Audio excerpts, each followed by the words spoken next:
Hi friends, வாழ்க வளமுடன். இன்றைக்கி லஞ்ச் என்னென்னு பார்க்கலாம். நம்ம வீட்டில் வாங்க.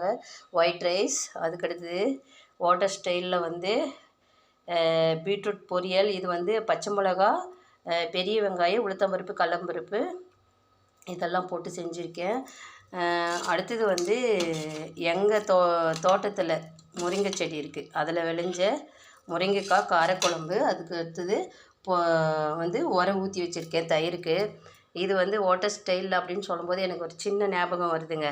நான் வந்து விநாயகர் சதுர்த்திக்கு சமைச்சோம். ஒரு 20 கிலோ தக்காளி சோறு சமைச்சோம். அப்போ வந்து உப்பு டேஸ்ட்டு எப்படி போடணும், உப்பு எவ்வளோ போடணும் அப்படின்லாம் சொல்லிகிட்டு இருந்தாங்க. நான் ஒரு சின்னதாக ஒன்று சொன்னேன்.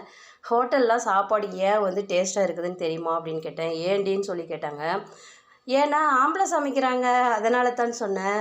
ஆம்பளை சாப்பாடு செய்கிறான் அதனால தான் அப்படின்னு சொன்னேன். ஆனால் அதுக்கு எல்லோரும் சிரித்தாங்க. யார் சிரித்தாங்கன்னு எனக்கு தெரியல. உங்களுக்கு தெரிஞ்சால் கமெண்டில் சொல்லுங்கள். Thank you friends. இந்த வீடியோ பிடிச்சிருந்தா லைக் பண்ணுங்கள், ஷேர் பண்ணுங்கள். தேங்க்யூ ஃபார் வாட்சிங்.